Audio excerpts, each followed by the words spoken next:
An Iowa inmate who killed 2 Waterloo police officers 3 decades ago is dead. The Iowa Corrections Department says 60-year-old James T-Bone Taylor died yesterday at university hospitals and clinics.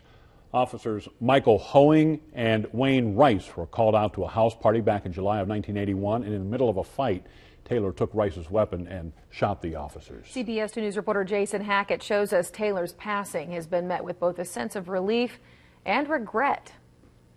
3 decades have culminated in regret for Travis HOING, because after all these years, there's only one thing he wanted to say to T-Bone Taylor before he died. One thing he wanted to say to the man that stole his father from him. I didn't get to do what I was called to do, what I really wanted to do, and that was meet him face to face and forgive him. That desire to forgive weighs on his mind, even though Travis was only 3 when it happened. His childlike innocence sticks out against a backdrop of tragedy. My last memory is at the funeral of grabbing my uncle's hand and saying, "Come look at Daddy, he's sleeping, he looks really nice." For others, the memories are more visceral. I don't walk in the front door without looking at the plaque out there, without thinking about it. Waterloo Mayor Buck Clark was on the force back in 1981. So was Captain Tim Pillack. When it's one of our own, from our department, it does hit home. Both men remember the officers.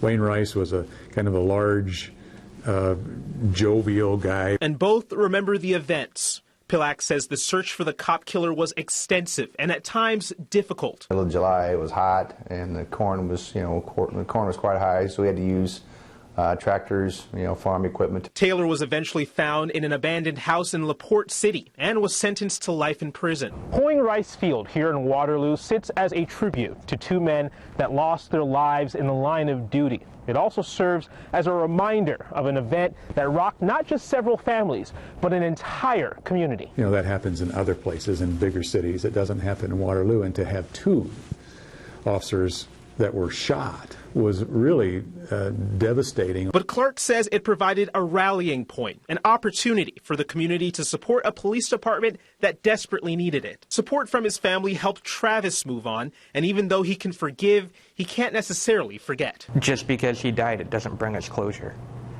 It just closes a chapter. In Waterloo, Jason Hackett, CBS 2 News, 10 at 10.